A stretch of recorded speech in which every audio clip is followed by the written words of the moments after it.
2018 ഫെബ്രുവരി 14 intelligence ബ്യൂറോയിൽ work ചെയ്യുന്ന ചേതൻ പ്രകാശ് എന്ന് പറയുന്ന ഒരു വ്യക്തി മരണപ്പെട്ടിരുന്നു. ഏറ്റവും ആദ്യം എല്ലാവരും കരുതിയിരുന്നത്, അതായത് പോലീസും ഡോക്ടേഴ്സും ബന്ധുക്കളും വീട്ടുകാരും എല്ലാവരും ഒരേപോലെ പറഞ്ഞിരുന്നത്, വിശ്വസിച്ചിരുന്നത് അതൊരു സ്വാഭാവിക മരണമാണെന്നാണ്. പക്ഷെ പിന്നീട് മാസങ്ങൾ കഴിഞ്ഞാണ് ഈ കേസിന്റെ യഥാർത്ഥ സത്യങ്ങൾ പുറത്തു വന്നത്. അതൊരിക്കലും ഒരു സ്വാഭാവിക മരണമായിരുന്നില്ല. കരുതി കൂട്ടിയിട്ടുള്ള, വളരെ പ്ലാൻഡ് ആയിട്ടുള്ള, ഒരു തരി തെളിവ് പോലും ബാക്കി വെക്കാതെയുള്ള ഒരു കൊലപാതകമായിരുന്നു.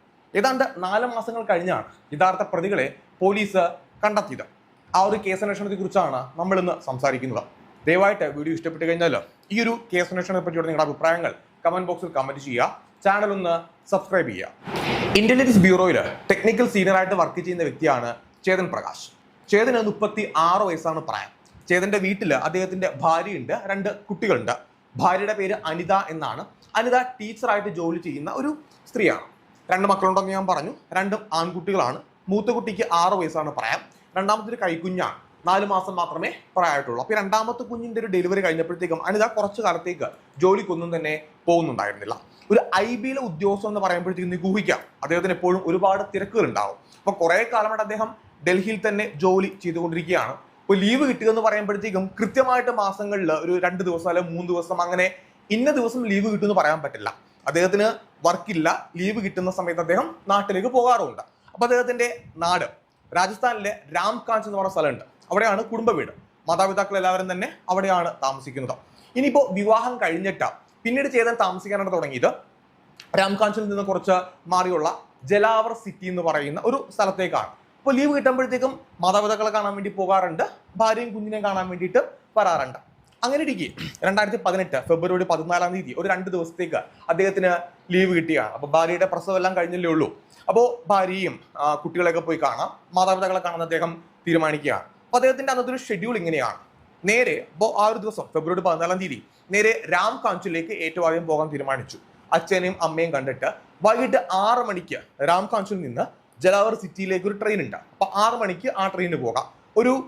ഒരു മണിക്കൂർ കൊണ്ട് അങ്ങോട്ട് എത്താനായിട്ട് സാധിക്കും. അതായത് ജലാവർ സിറ്റിയിലേക്ക് രാംകാഞ്ചിൽ നിന്ന് 1 മണിക്കൂറത്തെ യാത്രയുള്ളൂ ട്രെയിനാണെന്നുണ്ടെങ്കിൽ. അവിടുന്ന് അരമണിക്കൂർ യാത്ര ചെയ്ത് കഴിഞ്ഞാൽ വീട്ടിലേക്ക് അദ്ദേഹത്തിന് വരാനായിട്ട് സാധിക്കുകയും ചെയ്യും. അങ്ങനെ മാതാപിതാക്കളെ പോയി കണ്ടു. വൈകിട്ട് 6 മണിയായി.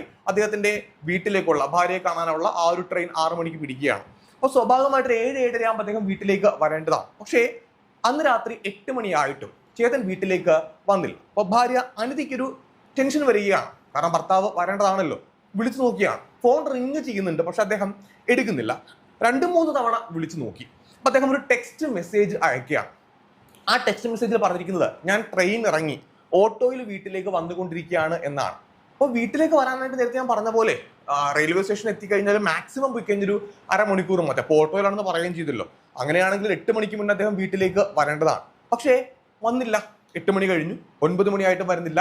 വിളിച്ചിട്ടാണെന്നുണ്ടെങ്കിൽ ഇപ്പോൾ ഒരു റെസ്പോൺസും ഇല്ല, മെസ്സേജും അയക്കുന്നില്ല. അപ്പോൾ അനന്തയ്ക്ക് മനസ്സിലായത് എൻ്റെ ഭർത്താവിന് എന്തോ ഒന്ന് സംഭവിച്ചിട്ടുണ്ട്. അപ്പോൾ ഈ ജലാവർ സിറ്റിയിൽ തന്നെ ഇവരുടെ ഒരു അങ്കിൾ താമസിക്കുന്നുണ്ട്.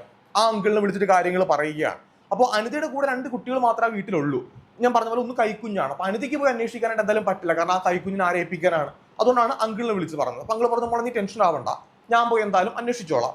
അങ്ങനെ നേരെ ആ അങ്കിള് അദ്ദേഹത്തിന്റെ ഒരു സുഹൃത്തുക്കളെ കൂട്ടിക്കൊണ്ട് റെയിൽവേ സ്റ്റേഷനിലേക്ക് പോവുകയാണ്.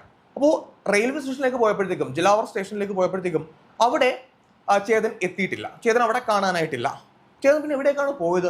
ഒരുപാട് സ്ഥലങ്ങളിൽ അന്വേഷിച്ചു. രാത്രി ഒരു 10:30 ആയപ്പോഴത്തേക്കും ഈ ജലാവർ റെയിൽവേ സ്റ്റേഷനിൽ നിന്ന് ഒരു 8 കിലോമീറ്റർ മാറിയിട്ട് അവിടെ വേറൊരു റെയിൽവേ സ്റ്റേഷൻ ഉണ്ട്. ഒരു ചെറിയ റെയിൽവേ സ്റ്റേഷനാണ്. അപ്പോൾ അവിടെ പോയി നോക്കിയാണ്. അവിടെ പോയി നോക്കിയപ്പോഴത്തേക്കും ഒരു ഒറ്റപ്പെട്ട സ്ഥലത്തായിട്ട് ചേതൻ അവിടെ മയക്കത്തിൽ ഇങ്ങനെ കിടക്കുകയാണ്. ബോധമില്ലാത്ത അവസ്ഥയിൽ കിടക്കുകയാണ്. വിളിച്ചിട്ടൊന്നും എണീക്കുന്നില്ല, അനക്കൊന്നുമില്ല. വളരെ പെട്ടെന്ന് തന്നെ ആ അങ്കിൾ വിളിച്ചിട്ട് അനിതയെടുത്ത് കാര്യം പറയുകയാണ്. ചേതന്റെ മാതാപിതാക്കളെ വിളിച്ചിട്ട് ഈ കാര്യങ്ങൾ അറിയിക്കുകയുണ്ടായി. ഒരു ആംബുലൻസ് വിളിച്ചു. ചേതനെ വളരെ പെട്ടെന്ന് തന്നെ ആശുപത്രിയിലേക്ക് എത്തിക്കുകയും ചെയ്തു. അപ്പോൾ എല്ലാവരും കൂടെ പിന്നീട് ആശുപത്രിയിലേക്ക് വരികയാണ്. അനിത വന്നു, മാതാപിതാക്കളൊക്കെ വന്നു. അവിടെ ഡോക്ടേഴ്സ് ചേതനെ നോക്കിയാണ്, പരിശോധിക്കുകയാണ്. ആ ഡോക്ടേഴ്സ് പറഞ്ഞ കാര്യം, ചേതൻ മരണപ്പെട്ടു, അദ്ദേഹത്തിന് ജീവനില്ല എന്നാണ്. ഇത് കേട്ടപ്പോഴത്തേക്കും അക്ഷരാർത്ഥത്തിൽ എല്ലാവരും ഞെട്ടിപ്പോയി. കാരണം ഒരു പ്രശ്നമില്ലാഞ്ഞ വ്യക്തിയാണ്, വീട്ടിലേക്ക് വന്നുകൊണ്ടിരിക്കുകയായിരുന്നു. അദ്ദേഹത്തിന് പ്രത്യേകിച്ച് ശാരീരിക ബുദ്ധിമുട്ടുകളോ പ്രശ്നങ്ങളോ ഒന്നും തന്നെ ഉണ്ടായിരുന്നില്ല. ഒരു ട്രെയിൻ യാത്രയ്ക്കിടയിൽ, അതും ട്രെയിനിനകത്ത് വെച്ചല്ല, റെയിൽവേ സ്റ്റേഷനിൽ ഇരിക്കുകയാണ്. അദ്ദേഹത്തിന് എന്താണ് പറ്റിയതെന്ന് പോലും ആർക്കും അറിയാത്ത ഒരവസ്ഥയായിരുന്നു. ഡോക്ടേഴ്സ് പരിശോധിച്ചിട്ട് പറഞ്ഞത് മേ ബി ഇതൊരു ഹാർട്ട് അറ്റാക്ക് ആയിരിക്കാം, ഹാർട്ട് അറ്റാക്ക് മൂലമായിരിക്കാം അദ്ദേഹം മരണപ്പെട്ടത് എന്നുള്ളതാണ്. എന്നാലും വളരെ പെട്ടെന്ന് തന്നെ ഹോസ്പിറ്റൽ ആൾക്കാർ പോലീസിനെ വിവരം അറിയിച്ചു. പോലീസ് സംഭവ സ്ഥലത്തേക്ക് എത്തിയിട്ട് കാര്യങ്ങൾ പരിശോധിക്കുകയും ചെയ്തു. അപ്പൊ അദ്ദേഹത്തിന്റെ ശരീരമൊക്കെ പരിശോധിക്കുകയാണ്. കാരണം ആദ്യം ഒരു ഡൗട്ട് ഉണ്ടല്ലോ എല്ലാവർക്കും തന്നെ. കാരണം ആശുപത്രിയിൽ എത്തിയിട്ടല്ല അദ്ദേഹം മരണപ്പെട്ടത്. റെയിൽവേ സ്റ്റേഷനിൽ ഇരുന്ന് മരിച്ച ശരീരമാണ് ആശുപത്രിയിലേക്ക് കൊണ്ടുവന്നത്. അപ്പൊ ഈ ശരീരം പരിശോധിക്കുന്ന സമയത്ത് മുറിപ്പാടുകളോ അല്ലെങ്കിൽ ചതവിന്റെ പാടുകളോ ഒരു അടിപിടി നടന്നതിന്റെ ഒരു ശരീരത്തിൽ അങ്ങനെ ഒരു പാട് പോലും കാണാനായിട്ടില്ല. മാത്രമല്ല അദ്ദേഹത്തിന്റെ ഹാൻഡ് ബാഗ് എല്ലാം കയ്യിലുണ്ട്. ഒന്നും തന്നെ പ്രത്യേകിച്ച് ഒന്നും തന്നെ നഷ്ടപ്പെട്ടിട്ടില്ല. ഫോണും അദ്ദേഹത്തിന്റെ കയ്യിൽ തന്നെയാണ്. അപ്പോൾ മോഷണ ശ്രമം ഒന്നും അല്ല എന്ന് മനസ്സിലാക്കുകയാണ്. പക്ഷേ വീട്ടുകാർ പറയുന്ന കാര്യം, മാതാപിതാക്കൾ പ്രത്യേകിച്ച് പറയുകയാണ്, ഞങ്ങളുടെ വീട്ടിൽ വന്നിട്ട് അവൻ ട്രെയിനിൽ കയറി പോയതാണ്. അവന് ജോലിയുടെ ടെൻഷനോ അല്ലെങ്കിൽ മറ്റ് പ്രശ്നങ്ങളോ ഒന്നും തന്നെ ഇല്ല. അസുഖങ്ങൾ ഒന്നും തന്നെ ഇല്ലാത്ത ഒരു വ്യക്തിയാണ്. പിന്നെ ഇത് എങ്ങനെ സംഭവിച്ചു? അങ്ങനെ ശരീരം പോസ്റ്റ്മോർട്ടത്തിന് അയക്കുകയാണ്. പോസ്റ്റ്മോർട്ടം റിപ്പോർട്ട് പ്രകാരവും അദ്ദേഹം ഹാർട്ട് അറ്റാക്ക് വന്നാണ് മരണപ്പെട്ടത്. അങ്ങനെ ഇതൊരു സ്വാഭാവിക മരണമാണെന്ന് പറഞ്ഞുകൊണ്ട് പോലീസ് ഈ കേസ് ക്ലോസ് ചെയ്യുകയാണ്. ഡോക്ടേഴ്സും പറഞ്ഞു ഇതൊരു സ്വാഭാവിക മരണം തന്നെയാണ്, പ്രത്യേകിച്ച് ഇതിനകത്ത് പ്രശ്നങ്ങൾ ഒന്നും തന്നെ ഇല്ല. അങ്ങനെ ബന്ധുക്കൾക്ക് ശരീരം വിട്ടുകൊടുക്കുകയാണ്. സംസ്കാര ചടങ്ങ് എല്ലാം പൂർത്തിയാക്കുകയും ചെയ്തു. 1-2 ദിവസം കഴിഞ്ഞു. വീട്ടുകാർക്ക് അതിന്റെ ബുദ്ധിമുട്ട് നന്നായിട്ടുണ്ടാവും. അപ്പോൾ ചേതന്റെ പിതാവ് മഹാദേവൻ എന്നാണ് അദ്ദേഹത്തിന്റെ പേര്. അദ്ദേഹം തൊട്ടടുത്തുള്ള സ്റ്റേഷനിലേക്ക്, പോലീസ് സ്റ്റേഷനിലേക്ക് എത്തുകയാണ്. തന്റെ മകന്റെ മരണത്തിൽ കുറച്ച് ദുരൂഹത ഉണ്ടെന്ന് കാണിച്ചുകൊണ്ട് അദ്ദേഹം ഒരു പരാതി നൽകുകയും ചെയ്തു. അത് വെറും ഒരു പരാതി ആയിരുന്നില്ല. ആ പരാതിയിൽ അദ്ദേഹം പറഞ്ഞ കുറച്ച് കാര്യങ്ങളുണ്ടായിരുന്നു. എൻ്റെ മകന് ജോലിയിൽ ശത്രുക്കളായിട്ട് ആരുമുണ്ടെന്ന് ഞങ്ങളുടെ പറഞ്ഞിട്ടില്ല. മാത്രമല്ല അവൻ ജോലിയിൽ ടെൻഷൻ അടിക്കുകയോ അവനൊരു പ്രോബ്ലം ഉള്ളതായിട്ട് ഞങ്ങളുടെ ഇതുവരെ ഷെയർ ചെയ്തിട്ടില്ല. ആരോഗ്യ പ്രശ്നങ്ങൾ ഒന്നും തന്നെ ഇല്ല. മെഡിസിൻ കഴിക്കുന്ന ഒരു വ്യക്തി പോലും അല്ല. ഞങ്ങളുടെ വീട്ടിൽ വന്നു, വളരെ നന്നായിട്ട് ഞങ്ങളോട് സംസാരിച്ചു. ഭാര്യയെ കാണാനായിട്ട്, മക്കളെ കാണാനായിട്ട് അവിടേക്ക് പോകുന്ന ഒരു വ്യക്തിയായിരുന്നു. അപ്പോൾ ഹാർട്ട് അറ്റാക്ക് ആണ് വന്നതെങ്കിൽ തീർച്ചയായിട്ടും ട്രെയിനിലാണല്ലോ യാത്ര ചെയ്തത്. അങ്ങനെയാണെങ്കിൽ ആ ട്രെയിനകത്തുള്ള ആരെങ്കിലും ഒരിക്കലും സ്റ്റേഷനിലേക്ക്, കാരണം ഈ ജലാവർ സ്റ്റേഷനിലേക്ക് ഇറങ്ങുന്നതിന് മുന്നേ ആണ് ഈ സ്റ്റേഷൻ വന്നിരിക്കുന്നത്, 8 കിലോമീറ്റർ മുന്നേ. അപ്പൊ ആ സ്റ്റേഷനിൽ ഇറങ്ങേണ്ട ഒരു ആവശ്യം തന്റെ മകന് ചേതന് ഇല്ല. പിന്നെ എന്തിനാ സ്റ്റേഷനിൽ ഇറങ്ങി? ഇനിയിപ്പോ ഹാർട്ട് അറ്റാക്ക് ആണെങ്കിൽ തന്നെയും ഒരു അസുഖം വന്നു കഴിഞ്ഞാൽ തീർച്ചയായിട്ടും മറ്റുള്ള ആൾക്കാർ അടുത്തേക്ക് വരും. അല്ലെങ്കിൽ തനിക്കൊരു പ്രശ്നമുണ്ടെങ്കിൽ അവൻ മറ്റൊരു ആരുടെങ്കിലും തനിക്ക് വയ്യ എന്ന് പറയും. അങ്ങനെയും സംഭവിച്ചിട്ടില്ല. അപ്പൊ അതുകൊണ്ട് ഈ മരണത്തിൽ ദുരൂഹതയുണ്ടെന്ന് ആ പിതാവ് പറയുകയാണ്. അങ്ങനെ ഈ കാര്യം പറഞ്ഞപ്പോഴത്തേക്കും, പരാതി കൊടുത്തപ്പോഴത്തേക്കും പോലീസിനും തോന്നി എന്തോ ഒരു ദുരൂഹതയുണ്ട്. പക്ഷെ പോലീസ് ഈ കേസ് അന്വേഷിച്ചിട്ട് പ്രത്യേകിച്ച് തെളിവുകൾ ഒന്നും തന്നെ കിട്ടിയില്ല. 2 ആഴ്ച അങ്ങനെ കടന്നുപോയി. പോലീസിന്റെ ഭാഗത്തു നിന്ന് ഒരു തരി അനക്കം പോലും ഉണ്ടായില്ല. അങ്ങനെ ഈ മഹാദേവൻ എന്ന് പറയുന്ന പിതാവ് പിന്നീട് കോർട്ടിനെ സമീപിക്കുകയാണ്, കോടതിയെ സമീപിച്ചു. അദ്ദേഹം ഈ കാര്യങ്ങളെല്ലാം തന്നെ കോടതിയുടെ മുന്നിൽ ബോധ്യപ്പെടുത്തുകയും ചെയ്തു. അങ്ങനെ കോടതി ഒരു പുതിയ ടീമിനെ ഈ കേസിന് വേണ്ടിയിട്ട് നിയമിക്കുകയാണ്. ആ പോലീസ് ഇതിന് മുന്നേ അന്വേഷിച്ച പോലീസുകാരല്ല, ഒരു പുതിയ ടീമിനെ നിയമിക്കുകയുണ്ടായി. അങ്ങനെ ആ ഒരു പുതിയ ടീമാണ് പിന്നീട് ഈ കേസ് അന്വേഷിച്ചത്. പക്ഷേ പുതിയ ടീം വരാനായിട്ട് ഫെബ്രുവരി മാർച്ചും കഴിഞ്ഞ് ഏപ്രിൽ മാസമായി. 2 മാസം കഴിഞ്ഞിട്ടാണ് പുതിയൊരു ടീം വന്നിട്ട് ഈ കേസ് അന്വേഷിക്കാനായിട്ട് തുടങ്ങിയത്. അപ്പോൾ പുതിയൊരു ടീമിന് ഒരു കാര്യം ഉറപ്പായി, പോസ്റ്റ്മോർട്ടം റിപ്പോർട്ടിനകത്ത് ഹാർട്ട് അറ്റാക്ക് ആണെന്നാണ് പറയുന്നത്. പക്ഷേ പിതാവ് പറഞ്ഞൊരു പോയിന്റ് ഉണ്ടല്ലോ, ഹാർട്ട് അറ്റാക്ക് ആണ് വന്നതെങ്കിൽ തീർച്ചയായിട്ടും ഏതെങ്കിലും ഒരു വ്യക്തി അറിയേണ്ടതാണ്. അങ്ങനെ ആരും തന്നെ അറിഞ്ഞിട്ടില്ല. അപ്പൊ തീർച്ചയായിട്ടും ഇതിനകത്ത് എന്തോ ഒരു ദുരൂഹതയുണ്ട്. 3 ചാൻസ് ആണ് ആ ഒരു പുതിയ ടീം മുന്നോട്ട് വെച്ചത്. ഒന്നെങ്കിൽ ഹാർട്ട് അറ്റാക്ക് ആയിരിക്കാം. പക്ഷെ ഹാർട്ട് അറ്റാക്ക് ആണെങ്കിൽ ആരെങ്കിലും തീർച്ചയായിട്ടും ഇത് കാണുകയോ ഇടപെടുകയോ അദ്ദേഹത്തിനെ ആശുപത്രിയിലേക്ക് എത്തിക്കുകയോ അങ്ങനെ എന്തെങ്കിലും ചെയ്യണം. അല്ലെങ്കിൽ ആ ഒരു റെയിൽവേ സ്റ്റേഷനിലുള്ള ആരെങ്കിലും ഇൻഫോം ചെയ്യണം. റെയിൽവേ സ്റ്റേഷനിലേക്ക് അന്വേഷിച്ചു, പക്ഷെ ആരും തന്നെ ഈ വ്യക്തിക്ക് ഹാർട്ട് അറ്റാക്ക് വന്നതായിട്ട് ഇൻഫോം ചെയ്തിട്ട് പോലുമില്ല. ഒരൊറ്റപ്പെട്ട സ്ഥലത്ത് അദ്ദേഹം മരിച്ചു കിടക്കുകയായിരുന്നു. അപ്പോൾ ഹാർട്ട് അറ്റാക്ക് മാത്രമാണ് എന്നുള്ള സാധ്യത കംപ്ലീറ്റ്ലി അവരങ്ങ് അവോയ്ഡ് ചെയ്യുകയാണ്. രണ്ടാമത്തെ സാധ്യത എന്ന് പറയുന്നത് ചേതൻ ആത്മഹത്യ ചെയ്തതായിരിക്കാം. പക്ഷെ ആത്മഹത്യ ചെയ്യണമെന്നുണ്ടെങ്കിൽ അദ്ദേഹത്തിന് എന്തെങ്കിലും കുടുംബ പ്രശ്നം, ജോലിയിലെ പ്രശ്നം, വർക്ക് പ്രഷർ അല്ലെങ്കിൽ മറ്റെന്തെങ്കിലും പേഴ്സണൽ ഇഷ്യൂ ഉണ്ടാവണം. ചേതൻ ഒരിക്കൽ പോലും ആരോടും അങ്ങനെ ഒരു പേഴ്സണൽ ഇഷ്യൂ ഉള്ളതായിട്ട് പറഞ്ഞിട്ടില്ല. മാത്രമല്ല ഫെബ്രുവരി 14-ാം തീയതി അദ്ദേഹം വീട്ടിലേക്ക് എത്തിയപ്പോഴത്തേക്കും വീട്ടുകാരോട്, പ്രത്യേകിച്ച് മാതാപിതാക്കളോട് ഒരു പ്രോബ്ലം ഉള്ളതായിട്ട് കമ്മ്യൂണിക്കേറ്റ് ചെയ്തിട്ടുമില്ല. അപ്പോൾ ആത്മഹത്യക്കുള്ള സാധ്യതയും വളരെ കുറവാണ്. മൂന്നാമത്തേത്, ഇതൊരു പ്ലാൻഡ് മർഡർ ആയിരിക്കാം. ഒരാൾക്ക് ഹാർട്ട് അറ്റാക്ക് വന്നു, പക്ഷേ അതെങ്ങനെ വന്നു, എങ്ങനെ സംഭവിച്ചു, ഇങ്ങനെ ഒരുപാട് കാര്യങ്ങളുണ്ട്. ആരെങ്കിലും കരുതിക്കൂട്ടി ചെയ്തൊരു കൊലപാതകമായിരിക്കാം എന്നുള്ള രീതിയിൽ പോലീസ് ഈ 3ാമത്തെ ചാൻസ് എടുക്കുകയാണ്. ഇതൊരു പ്ലാൻഡ് മർഡർ ആയിരിക്കാം. ആ രീതിയിലാണ് പിന്നീട് പോലീസ് അന്വേഷണം മുന്നോട്ട് പോയത്. അങ്ങനെ ഒരു പ്ലാൻഡ് മർഡർ ആയിരിക്കാം എന്ന് പോലീസ് സംശയം തോന്നാനായിട്ട് മറ്റൊരു കാര്യം കൂടി ഉണ്ടായിരുന്നു. ഈ ചേതന്റെ ശരീരം കണ്ടെത്തിയ ആ ഒരു റെയിൽവേ സ്റ്റേഷൻ ഉണ്ടല്ലോ, അവിടെ ട്രെയിൻ വന്ന് സ്റ്റോപ്പ് ചെയ്യുന്ന സമയത്ത് അദ്ദേഹം ആ ട്രെയിനിൽ നിന്ന് പുറത്തേക്ക് ഇറങ്ങുന്ന ദൃശ്യം, അതിന്റെ CCTV ഫൂട്ടേജ് അവിടെ നിന്ന് കിട്ടിക്കഴിഞ്ഞാൽ അദ്ദേഹം സ്വമേധയ ആ ഒരു റെയിൽവേ സ്റ്റേഷനിൽ ഇറങ്ങിയതാണെന്ന് വിചാരിക്കാം. ആ CCTV ദൃശ്യം പരിശോധിച്ചപ്പോഴത്തേക്കും അങ്ങനെ ഒരു ഫൂട്ടേജ് കണ്ടെത്തേയില്ല. അതായത് ചേതൻ ആ റെയിൽവേ സ്റ്റേഷനിൽ ഇറങ്ങുന്ന ഒരു ഫൂട്ടേജ് CCTV ദൃശ്യത്തിൽ ഇല്ല. പിന്നെ എങ്ങനെ ചേതൻ അവിടേക്ക് വന്നു? കാരണം എല്ലാവരും കൂടെ ഒറ്റയടിക്ക് ആ ഒരു ട്രെയിനിൽ നിന്ന് ഇറങ്ങി പോകില്ല. ഓരോ സ്റ്റേഷനിലും കുറച്ച് ആൾക്കാർ ഇറങ്ങുള്ളൂ. അപ്പോൾ ഈ പറയപ്പെടുന്ന സ്റ്റേഷനിൽ ചേതൻ ഇറങ്ങുന്ന ദൃശ്യം ഇല്ല. പിന്നെ എങ്ങനെ? അത് വലിയൊരു ചോദ്യമാണ്. അതുകൊണ്ട് തന്നെയാണ് ഇതിനകത്ത് എന്തൊരു ദുരൂഹത ഉണ്ടെന്നും ഇതൊരു പ്ലാൻഡ് മർഡർ ആയിരിക്കാമെന്നും പോലീസ് ചിന്തിച്ചത്. പിന്നീട് പോലീസ് ചെയ്ത കാര്യമുണ്ടായിരുന്നു. ആ ട്രെയിനകത്ത് ടിക്കറ്റ് ബുക്ക് ചെയ്ത ആൾക്കാരുടെ ഡീറ്റെയിൽസ് എടുത്തു. പക്ഷെ അതൊക്കെ ഭയങ്കര വിദൂരമായിട്ടുള്ള സാഹചര്യങ്ങൾ മാത്രമാണ്. അതിൽ നിന്നൊരു കൊലപാതകയെ കണ്ടെത്തുന്നൊക്കെ പറയുന്നത് ഭയങ്കര പാടാണ്. എങ്കിലും പോലീസ് ആ രീതിയിൽ മൂവ് ചെയ്തിരുന്നു. അതുപോലെ ചേതൻ എന്തെങ്കിലും പേഴ്സണൽ ഇഷ്യൂസ് ഉണ്ടോ എന്ന് കൂടെ അന്വേഷിക്കുക. ഭാര്യയായിട്ടുള്ള അനിതയുടെ മൊഴി എടുത്തു. അതുകൂടാതെ ഏറ്റവും ക്ലോസ് ആയിട്ടുള്ള റിലേറ്റീവ്സ്, ഫ്രണ്ട്സ്, കൂടെ വർക്ക് ചെയ്യുന്ന ആൾക്കാർ, അങ്ങനെ പല ആൾക്കാരുടെയും മൊഴികൾ പോലീസ് രേഖപ്പെടുത്തുകയാണ്. അപ്പോൾ വർക്കിൻ്റെതായിട്ടുള്ള ഒരു ബുദ്ധിമുട്ട് ഇല്ല. വർക്കിന്റെ ഇപ്പോൾ IB-യിൽ ജോലി ചെയ്യുന്ന ഉദ്യോഗസ്ഥൻ എന്ന് പറയുമ്പോഴത്തേക്കും പല ത്രെട്ട് ഉണ്ടാവാം, അല്ലെങ്കിൽ പല ശത്രുക്കൾ ഉണ്ടാവാം, അങ്ങനെയൊക്കെ നോക്കി. പക്ഷെ ആ രീതിയിൽ പറയത്തക്ക ഒരു ശത്രുക്കളൊന്നും തന്നെ ചേതന് ഇല്ല. വർക്ക് റിലേറ്റഡ് ആയിട്ട് അദ്ദേഹത്തിന് ഒരു പ്രോബ്ലം ഇല്ല എന്ന് പറയുകയാണ്. ചേതന്റെ ഏറ്റവും അടുത്ത ഒരു സുഹൃത്തും ഒരു റിലേറ്റീവും ഒരേ കാര്യം തന്നെ പോലീസിനോട് പറയുകയുണ്ടായി. അനിതയുമായിട്ട് ചേതന് കുറച്ച് പ്രശ്നങ്ങൾ ഉണ്ടായിരുന്നു. അത് ഇന്നോ ഇന്നലെയോ തുടങ്ങിയതല്ല, കുറച്ച് അധികം കാലമായിട്ട് ഭാര്യ അനിതയുമായിട്ട് പ്രോബ്ലംസ് ഉണ്ട്. ആ പ്രോബ്ലംസ് കൃത്യമായിട്ട് ചേതൻ അവരോട് ഷെയർ ചെയ്തിരുന്നില്ല. വളരെ കുറച്ച് കാര്യങ്ങൾ മാത്രമാണ് പറഞ്ഞിരുന്നത്. പക്ഷെ പറഞ്ഞതിനകത്ത് ഒരു പ്രധാനപ്പെട്ട പോയിന്റ് ഉണ്ടായിരുന്നു. രണ്ടാമത്തെ കുഞ്ഞിനെ നേരത്തെ ഞാൻ പറഞ്ഞ പോലെ 4 മാസം മാത്രമേ പ്രായമായിട്ടുള്ളൂ. അതൊരു ആൺകുട്ടിയാണ്. ആ കുഞ്ഞ് തൻ്റേതല്ല എന്ന് പറഞ്ഞുകൊണ്ട് അനിതയുമായിട്ട് ചേതൻ വഴക്കിട്ടിരുന്നു. ഈ കാര്യം ഈ 2 പേരോട് ചേതൻ കമ്മ്യൂണിക്കേറ്റ് ചെയ്യുകയും ചെയ്തു. മാത്രമല്ല അനിത തന്നെ ചതിച്ചുകൊണ്ടിരിക്കുകയാണെന്നും അനിതയ്ക്ക് മറ്റൊരാളുമായിട്ട് റിലേഷൻഷിപ്പ് ഉണ്ടെന്നും ചേതൻ ആ സുഹൃത്തുക്കളോട് പറയുകയുണ്ടായി. അവർക്കും അതിന്റെ ഡീറ്റെയിൽസ് അറിയില്ല. ആ വ്യക്തി ആരാണെന്നോ എന്താണെന്നോ ഒന്നും തന്നെ അവർക്ക് അറിയില്ല. അനിതയെ പറ്റി ഇങ്ങനെ പറയുകയാണ്. അപ്പൊ ഈ ഒരു പുതിയ ടീം, കേസ് അന്വേഷിക്കുന്ന ഈ ഒരു പുതിയ ടീം അനിതയെക്കുറിച്ച് കൂടുതലായിട്ട് അന്വേഷിക്കുകയാണ്. ഏറ്റവും ആദ്യം അനിതയുടെ കോൾ ഡീറ്റെയിൽസ് എടുക്കുകയുണ്ടായി. പക്ഷെ കോൾ ഡീറ്റെയിൽസിനകത്ത് അങ്ങനെ സംശയിക്കേണ്ട ഒരു കാര്യമില്ല. അനിത പ്രത്യേകിച്ച് ആരെങ്കിലും വിളിക്കുന്നുണ്ടോ കാര്യങ്ങളോ അങ്ങനെ ഒന്നുമില്ല. പക്ഷേ ഈ ചേതൻ അനിതയെ നിരന്തരമായിട്ട് മരണത്തിന് മുന്നേ ഒരുപാട് വിളിക്കുന്നുണ്ടായിരുന്നു. പക്ഷെ വിളിക്കുമ്പോൾ അതിന്റെ കോൾ ഡ്യൂറേഷൻ വളരെ കുറവാണ്. പക്ഷെ ഇടയ്ക്കിടയ്ക്ക് ഇങ്ങനെ വിളിച്ചുകൊണ്ടേ ഇരിക്കുന്നുണ്ട്. അപ്പൊ അതിനകത്തൊരു ചെറിയ സംശയം തോന്നി. അനിതയുടെ ആക്ടിവിറ്റീസ്, ഡെയിലി ആക്ടിവിറ്റീസ് പോലീസ് പരിശോധിക്കുന്നുണ്ടായിരുന്നു. പ്രത്യേകിച്ച് മരണം കഴിഞ്ഞ് ഈ ഒരു പുതിയ ടീം വന്ന് 2 മാസം കഴിഞ്ഞപ്പോഴുള്ള ആക്ടിവിറ്റീസ്. ഈ ആക്ടിവിറ്റീസ് പരിശോധിക്കുമ്പോൾ അനിത സ്ഥിരമായിട്ട് ആരെയോ കാണാനായിട്ട് പുറത്ത് പോകുന്നതായിട്ട് അവർക്ക് മനസ്സിലാക്കാൻ സാധിച്ചു. മാത്രമല്ല ഒരു ഭർത്താവ് മരണപ്പെട്ടതിൻ്റെതായിട്ടുള്ള ഒരു സങ്കടമോ പ്രശ്നങ്ങളോ ഒന്നും തന്നെ അനിതയ്ക്ക് ഉണ്ടായിരുന്നില്ല. ഇവിടെ മഹാദേവൻ എന്ന് പറയുന്ന ചേതന്റെ പിതാവാണ് സ്റ്റേഷനിലേക്ക് എത്തിയിട്ട് തനിക്ക് പരാതി ഉണ്ടെന്നും ഇതൊരു ദുരൂഹ സാഹചര്യത്തിലുള്ള കൊലപാതകമാണെന്നും ഒക്കെ പറയുന്നത്. പക്ഷെ അനിത ഒരിക്കൽ പോലും ഒരു കംപ്ലൈന്റ് കൊടുത്തിട്ടില്ല. ഭർത്താവിന്റെ മരണത്തിൽ എന്തെങ്കിലും ദുരൂഹതയുണ്ടെന്ന് അനിത പറഞ്ഞിട്ടുമില്ല.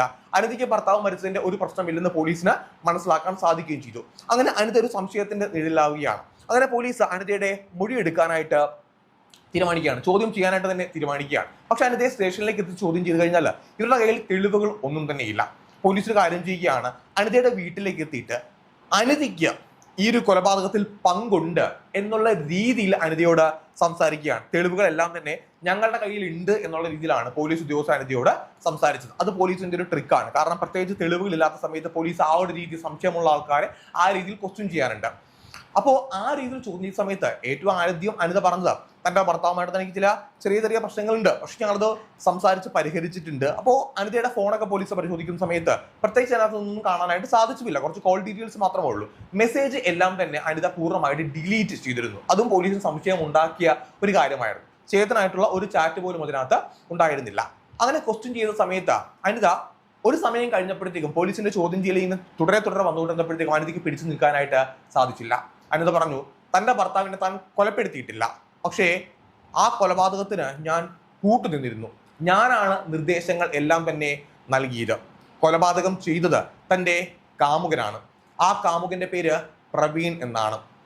ഇത് പോലീസ് പ്രതീക്ഷിച്ചിരുന്ന ഒരു കാര്യമല്ല. അനിതയ്ക്ക് ഒരു കാമുകനുണ്ടെന്നോ അല്ലെങ്കിൽ ഇവരാണ് ഈ കൊലപാതകത്തിന് പിന്നിലെന്നോ പോലീസിന് കൃത്യമായിട്ട് അറിയില്ലായിരുന്നു. ഒരു സംശയം മാത്രമായിരുന്നു. പക്ഷേ ആ ചോദ്യം ചെയ്യലില് അനിതയ്ക്ക് പിടിച്ചു നിൽക്കാൻ സാധിക്കാതെ പോയപ്പോഴത്തേക്കും, കാരണം ഒരിക്കലും അനിത ഒരു ബോൺ ക്രിമിനൽ അല്ല, അല്ലെങ്കിൽ ഒരു ക്രിമിനൽ ബാക്ക്ഗ്രൗണ്ട് ഉള്ള വ്യക്തിയല്ല, അതുകൊണ്ട് അവർ പെട്ടുപോവുകയായിരുന്നു.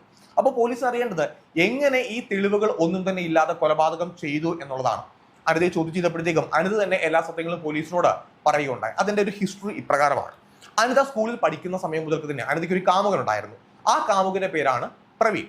ഇവർ 2 പേരും സ്കൂളിൽ പഠിക്കുന്നു. പിന്നീട് കോളേജിൽ പഠിക്കുന്ന സമയത്തും ഈ ഒരു റിലേഷൻഷിപ്പ് അവരെ കീപ്പ് ചെയ്ത് മുന്നോട്ട് പോകുന്നുണ്ടായിരുന്നു. പക്ഷേ 2 പേരുടെയും വീട്ടിൽ ഈ കാര്യം അറിഞ്ഞ സമയത്ത് 2 പേരും വ്യത്യസ്ത ജാതിയിൽപ്പെട്ട ആൾക്കാരായതുകൊണ്ട്, ഇപ്പൊ നമ്മുടെ നാട്ടിലാണ് ജാതി പ്രശ്നങ്ങളൊന്നും ഇവിടെ വളരെ കുറവായിട്ടുള്ളത്. പക്ഷേ നമ്മൾ നോർത്ത് ഇന്ത്യയിലൊക്കെ പോയി കഴിയുമ്പോഴത്തേക്കും അവിടെ ജാതി പ്രശ്നങ്ങൾ ഇപ്പോഴും ഭയങ്കര ഹൈ ആണ്. അപ്പോൾ ഈ ജാതിയുടെ പേരിൽ 2 വീട്ടുകാർക്കും ഇടയിൽ വലിയ പ്രോബ്ലംസ് ഉണ്ടായി. ഒരിക്കലും ഇതൊരു വിവാഹത്തിലേക്ക് എത്തില്ലെന്ന് 2 പേർക്കും, അനിതയ്ക്കും അതേപോലെ തന്നെ പ്രവീണിനും മനസ്സിലാക്കാനായിട്ട് സാധിക്കുകയും ചെയ്തു. അങ്ങനെ രണ്ടുപേരും ഈ ഒരു ബന്ധം പൂർണ്ണമായിട്ട് ഉപേക്ഷിക്കാൻ തീരുമാനിക്കുകയാണ്. അവരുടെ കോളേജ് പഠനമെല്ലാം പൂർത്തിയാക്കി അനിത പിന്നീട് ഒരു ടീച്ചറായിട്ട് ജോലിക്ക് പ്രവേശിച്ചു. പ്രവീൺ ആയിക്കോട്ടെ പോലീസ് ഉദ്യോഗസ്ഥനായിട്ട് പിന്നീട് ജോലിക്ക് കയറുകയും ചെയ്തു. അങ്ങനെ രണ്ടുപേരും കാണുന്നില്ല. അനിത ആയിക്കോട്ടെ പിന്നീട് ചേതന്റെ വിവാഹ ആലോചന വരുന്നു. ആ വിവാഹത്തിന് സമ്മതിക്കുന്നു. രണ്ടുപേരും കൂടെ ഒരുമിച്ച് ജീവിതം ആരംഭിക്കുന്നു. 2012 ശേഷം ഇവർക്കൊരു ആൺകുട്ടി ജനിക്കുകയാണ്. അപ്പോൾ അദ്ദേഹം IB-യിൽ ജോലി ചെയ്യുന്നു. വല്ലപ്പോഴും കൂടെ മാത്രമായിരിക്കും തിരികെ നാട്ടിലേക്ക് വരിക. അവർ ആ ഒരു ജലാവർ സിറ്റിയിൽ അവിടെ തന്നെ സ്ഥിരതാമസം ആക്കുകയും ചെയ്തു. പിന്നീട് അനിത മറ്റൊരു സ്കൂളിലേക്ക് ട്രാൻസ്ഫർ ആവുകയാണ്. മറ്റൊരു സ്കൂളിലേക്ക് ട്രാൻസ്ഫർ ആയ സമയത്താണ് അവിടെ പൂജ എന്ന പേരുള്ള വേറൊരു ടീച്ചർ ഉണ്ടായിരുന്നു. അപ്പോൾ അനിത വളരെ പെട്ടെന്ന് ഈ പൂജ എന്ന് പറയുന്ന ടീച്ചറുമായിട്ടൊരു കമ്പനിയായി. പൂജ വിവാഹിതയാണ്. അപ്പോൾ അവർ പറഞ്ഞു എൻ്റെ ഭർത്താവ് ഇടയ്ക്ക് എന്നെ വിളിക്കാനായിട്ട് സ്കൂളിലേക്ക് വരാറുണ്ട്. 1-2 ദിവസം കഴിഞ്ഞു പൂജയുടെ ഭർത്താവ് സ്കൂളിലേക്ക് വരികയാണ്. പൂജയുടെ ഭർത്താവ് മറ്റാരുമായിരുന്നില്ല, അനിതയുടെ മുൻ കാമുകനായിട്ടുള്ള പ്രവീണ. അങ്ങനെ അനിത വീണ്ടും വർഷങ്ങൾക്ക് ശേഷം പ്രവീണെ കാണുകയാണ്. അപ്പൊ രണ്ടുപേരും 2 കുടുംബ ജീവിതത്തിലേക്ക് പോയിട്ടുണ്ടായിരുന്നു. പ്രവീൺ അനിതയെ കണ്ടു, അനിത തിരിച്ച് കാണുകയും ചെയ്തു. അപ്പൊ രണ്ടുപേരും കണ്ട സമയത്ത് രണ്ടുപേരും പഴയ സുഹൃത്തുക്കൾ എന്നുള്ള രീതിയിലാണ് പൂജയുടെ മുന്നിൽ വെച്ച് സംസാരിച്ചത്. അങ്ങനെ പതിയെ അങ്ങോട്ടും ഇങ്ങോട്ടും നമ്പർ കൈമാറാൻ വേണ്ടി തുടങ്ങി. പഴയ സുഹൃത്തുക്കളാണല്ലോ. അപ്പോൾ പൂജയ്ക്കും ഭാര്യയായിട്ടുള്ള പൂജയ്ക്കും സംശയങ്ങളൊന്നും തന്നെ തോന്നുന്നില്ല. രണ്ടുപേരും കാണാൻ വേണ്ടി തുടങ്ങി, മിണ്ടാൻ വേണ്ടി തുടങ്ങി. അങ്ങനെ ആ ഒരു പഴയ റിലേഷൻഷിപ്പ് രണ്ടുപേരും കൂടെ തുടർന്നു പോകാനായിട്ട് തീരുമാനിക്കുക. ഈ പഴയ റിലേഷൻഷിപ്പ് തുടർന്നു പോയി എന്ന് പറയുമ്പോഴത്തേക്കും അത് വളരെ ഡീപ്പായിട്ട് തന്നെ തുടർന്ന് പോവുകയാണ്.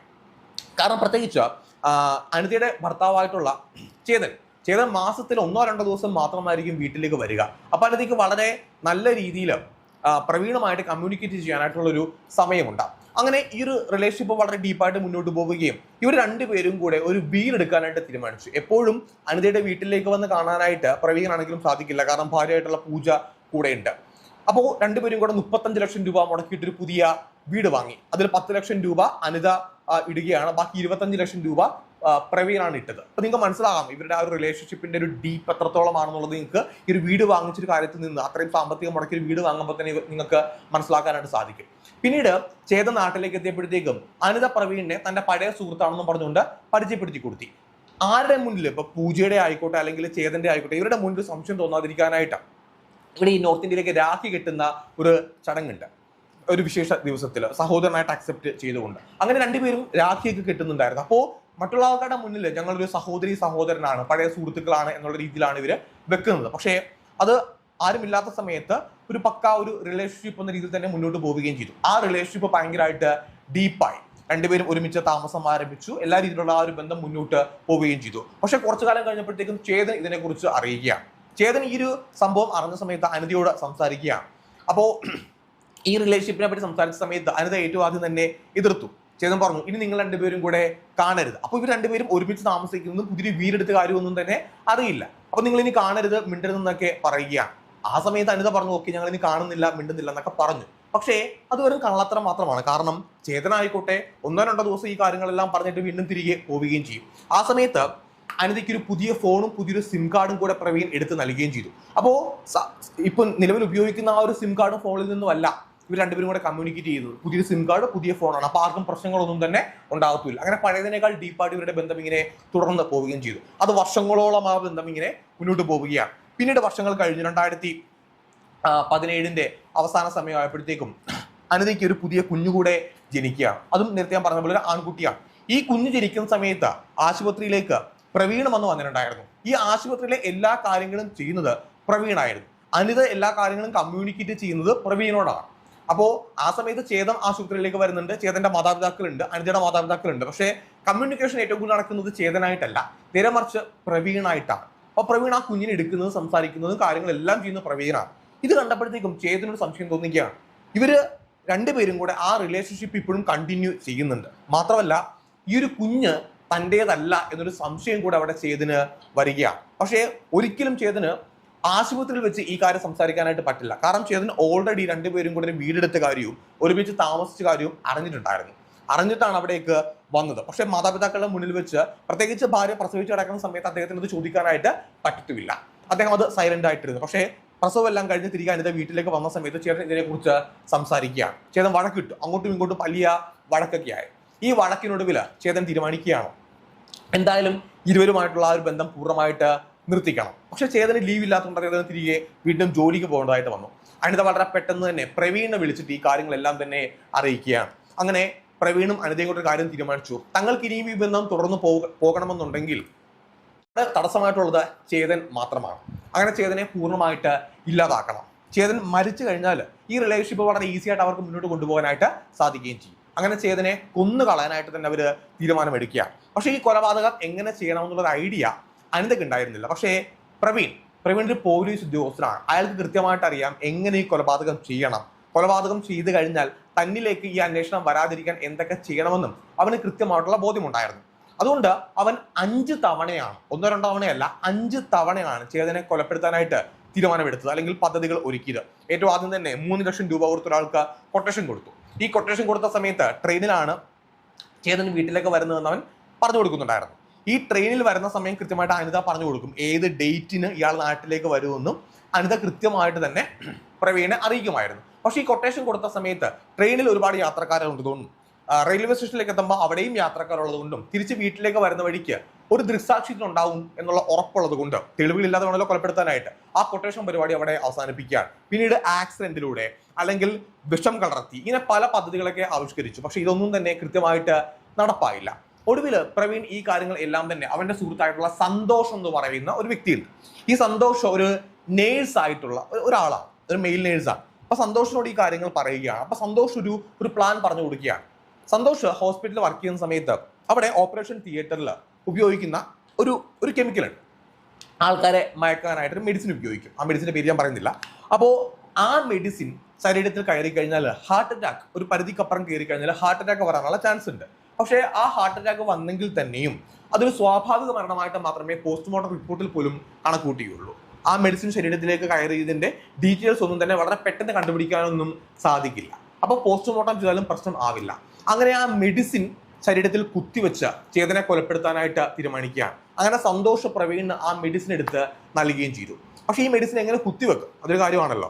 അങ്ങനെ ഇരിക്കുകയാണ് അനിതയോട് ചേതൻ വിളിച്ചു പറയുന്നത് ഫെബ്രുവരി 16 താൻ തിരികെ നാട്ടിലേക്ക് വരുന്നുണ്ടെന്നുള്ള കാര്യം. അങ്ങനെ പ്രവീണിനോട് അനിത വളരെ പെട്ടെന്ന് തന്നെ ഈ കാര്യം കമ്മ്യൂണിക്കേറ്റ് ചെയ്യുകയും ചെയ്തു.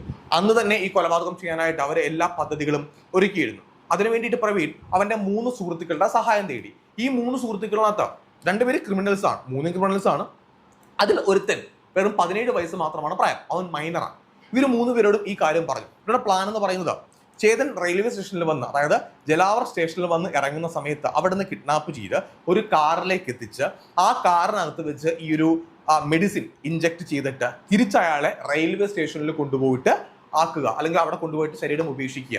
ഇതായിരുന്നു അവരുടെ പ്ലാൻ എന്ന് പറയുന്നത്. അങ്ങനെ ഇപ്പോൾ ജലാവർ റെയിൽവേ സ്റ്റേഷനിൽ CCTV ക്യാമറയുണ്ട്, അവിടെ തിരക്ക് കൂടുതലാണ്. അതുകൊണ്ട് ആ സ്റ്റേഷനിൽ ശരീരം കൊണ്ടുപോയിട്ട് തിരിച്ചു ഉപേക്ഷിക്കാൻ പറ്റില്ലെന്നവർക്ക് ഉറപ്പാണ്. അതുകൊണ്ട് CCTV ക്യാമറ ട്രെയിൻ ഇറങ്ങുന്ന ഭാഗത്ത് മാത്രമുള്ള മറ്റൊരു സ്റ്റേഷൻ 8 കിലോമീറ്റർ പിന്നിലുള്ള മറ്റൊരു സ്റ്റേഷൻ കണ്ടെത്തുകയാണ്. അപ്പോൾ അവിടെ കൊണ്ടുപോയിട്ട് ശരീരം ഉപേക്ഷിക്കാനായിട്ട് തീരുമാനിക്കുകയും ചെയ്തു. ഈ പ്ലാൻ എല്ലാം തന്നെ അനിതയോട് പ്രവീൺ സംസാരിക്കുന്നുണ്ടായിരുന്നു. അപ്പോൾ അനിത പ്രവീണോട് പറഞ്ഞത് പദ്ധതി എന്ത് തന്നെയാണെങ്കിലും, കാരണം 5 തവണ നമ്മൾ പദ്ധതി ആവിഷ്കരിച്ചതാണ്, അതുകൊണ്ട് ഇത്തവണ എന്തായാലും അയാൾ മരിക്കണം, കൊല്ലപ്പെടണം എന്നാണ് അനിത മറുപടിയായിട്ട് പറഞ്ഞത്. അങ്ങനെ ഇവരുടെ പ്ലാൻ പ്രകാരം ഫെബ്രുവരി 14 വൈകിട്ട് ഒരു 6 മണിക്ക് അദ്ദേഹം ട്രെയിൻ കയറുന്നു. 7 മണി കഴിഞ്ഞിട്ട് റെയിൽവേ സ്റ്റേഷനിലേക്ക് എത്തുകയാണ്.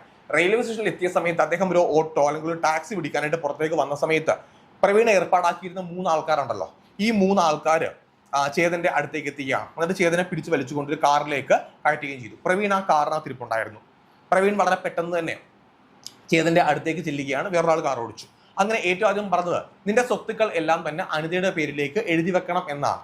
ആ കുഞ്ഞ് ചേതൻ്റെതല്ലെന്ന് ചേതൻ അറിയാം, ഇവർക്കും അറിയാം, അത് തങ്ങളുടെ കുഞ്ഞാണ് എന്നുള്ളത് പ്രവീണും അനിതയ്ക്കും അറിയുകയും ചെയ്യാം. ആ കുഞ്ഞിന്റെ കാര്യത്തിൽ അങ്ങോട്ടും ഇങ്ങോട്ടും വാക്കേറ്റം ഉണ്ടായി.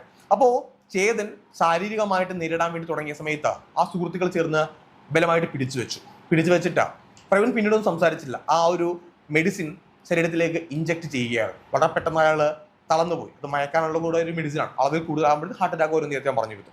അങ്ങനെ പിന്നീട് അദ്ദേഹത്തിന് ഹാർട്ട് അറ്റാക്ക് വരികയും അദ്ദേഹം മരിക്കുമെന്ന് ഉറപ്പായി. പിന്നീട് ആ ശരീരം കൊണ്ടുപോയിട്ട് ആ റെയിൽവേ സ്റ്റേഷനിൽ ഉപേക്ഷിച്ചു. ഇനി അനിത രക്ഷപ്പെടാൻ വേണ്ടിയിട്ടും അനിതയിലേക്ക് ഈ കേസ് എത്താതിരിക്കാൻ വേണ്ടിയിട്ട് ഫോൺ എടുത്തിട്ട് അനിതയ്ക്ക് ഒരു ടെക്സ്റ്റ് മെസ്സേജ് അയക്കുകയും ചെയ്തു. അനിത തുടരെ വിളിച്ചുകൊണ്ടിരിക്കണമെന്ന് ഇവർ അനിതയ്ക്ക് നിർദ്ദേശം കൊടുത്തിട്ടുണ്ടായിരുന്നു. അങ്ങനെ പ്രവീണിന്റെ നിർദ്ദേശപ്രകാരമാണ് അനിത തുടരെ കോൾ ചെയ്തുകൊണ്ടിരുന്നത്, അനിതയ്ക്ക് പിന്നീട് സേഫ് ആകാൻ വേണ്ടിയിട്ട്. അങ്ങനെ ഇവരുടെ പദ്ധതി പ്രകാരം അദ്ദേഹത്തെ കൊലപ്പെടുത്തി ശരീരം അവിടെ ഉപേക്ഷിച്ച് ഇവരെല്ലാവരും തന്നെ തിരികെ പോവുകയും ചെയ്തു. അങ്ങനെ കൃത്യമായിട്ടുള്ള എല്ലാ തെളിവുകളും ശേഖരിച്ചുകൊണ്ട് പോലീസ് ഇവരെ അറസ്റ്റ് ചെയ്തു. അത് മാത്രമല്ല, ഈ പ്രവീൺ ഈ കേസിന്റെ ആരംഭ സമയത്ത് പ്രവീൺ ഒരു പോലീസുകാരനായതുകൊണ്ട് ഏറ്റവും ആദ്യം കേസ് അന്വേഷിച്ച പോലീസുകാരുണ്ടല്ലോ അവരുമായിട്ട് പ്രവീണിന് അടുപ്പമുണ്ടായിരുന്നു. അതുകൊണ്ട് ഈ കേസ് അന്വേഷണം വഴിതെറ്റിക്കാനായിട്ട് പ്രവീണിന് സാധിക്കുകയും ചെയ്തു. പക്ഷേ പുതിയൊരു ടീം വന്ന സമയത്ത് പ്രവീൺ ആ ടീമുമായിട്ട് ഒരിക്കലും സഹകരിച്ചിട്ടില്ല. അതുകൊണ്ട് ആ ടീമിന്റെ അടുത്ത് പ്രവീണിന് ഒരു കാര്യം ചെയ്യാനായിട്ടോ സംസാരിക്കാനായിട്ടോ പറ്റിയതുമില്ല. അങ്ങനെ കൃത്യമായിട്ടുള്ള എല്ലാ തെളിവോടും കൂടി തന്നെ ഈ കേസിലെ എല്ലാ പ്രതികളെയും പോലീസ് അറസ്റ്റ് ചെയ്തു. അനിതയെ അറസ്റ്റ് ചെയ്തു, പ്രവീണിനെ അറസ്റ്റ് ചെയ്തു. പ്രവീണിന്റെ സഹായത്തിന് വന്ന 3 ആൾക്കാർ, അതിനകത്തുള്ള മൈനറാണ്, അവരെ അറസ്റ്റ് ചെയ്തു.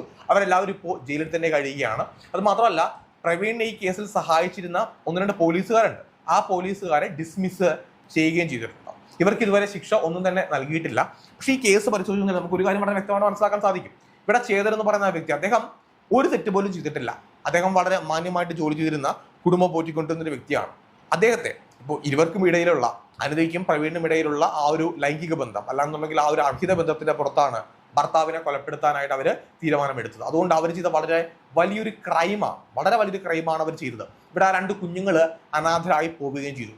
എന്തായാലും നിയമത്തിന്റെ ഏറ്റവും മാക്സിമം ശിക്ഷ തന്നെ ഇവർക്ക് 2 പേർക്കും കിട്ടേണ്ടതുണ്ട്. അല്ലാന്നുണ്ടെങ്കിൽ ഇതേപോലുള്ള ക്രിമിനൽസ് ഇനിയും കൂടിക്കൊണ്ടേയിരിക്കും. ഇവിടെ പ്രവീൺ എന്ന് പറയുന്നവന് കൃത്യമായിട്ട് അറിയാമായിരുന്നു തെളിവില്ലാണ്ട് എങ്ങനെ ഈ കൊലപാതകം ചെയ്യണമെന്ന്. പക്ഷേ എല്ലാ കൊലപാതകത്തിന്റെ പിന്നിലും എപ്പോഴും ഒരു ചെറിയ തെളിവെങ്കിലും അവിടെ അവശേഷിക്കും. പ്രത്യേകിച്ച് ഈ കേസ് പരിശോധിക്കുമ്പോൾ ഇതിനകത്ത് തെളിവുകളല്ല ഉള്ളത്, നേരെ മറിച്ച് സംശയങ്ങളായിരുന്നു. ആ സംശയത്തിന്റെ പുറത്ത്, കാരണം ചേതൻ എപ്പോഴോ കമ്മ്യൂണിക്കേറ്റ് ചെയ്ത ചില സംശയങ്ങളുടെ പുറത്താണ് ഒരു ബന്ധുവും ഒരു സുഹൃത്തും അനിതയുടെ പേര് പറയുന്നത്. ഇവിടെ നമുക്ക് മറക്കാൻ പറ്റാത്ത മറ്റൊരു പേര് കൂടി ഉണ്ട്, ചേതന്റെ പിതാവിന് തോന്നിയ ആ ഒരു സംശയത്തിന്റെ പുറത്ത് മാത്രമാണ് ഈ കേസ് അന്വേഷണത്തിൽ യഥാർത്ഥ പ്രതികളെ പിടികൂടാനായിട്ട് പോലീസിന് സാധിക്കുകയും ചെയ്തത്. തീർച്ചയായിട്ടും നിങ്ങളുടെ അഭിപ്രായങ്ങൾ കമന്റ് ബോക്സിൽ കമന്റ് ചെയ്തേക്കുക. മറ്റൊരു വീഡിയോയുമായിട്ട്, മറ്റൊരു കേസുമായിട്ട് നമുക്ക് വീണ്ടും കാണാം. This is me, Sijo John, see you.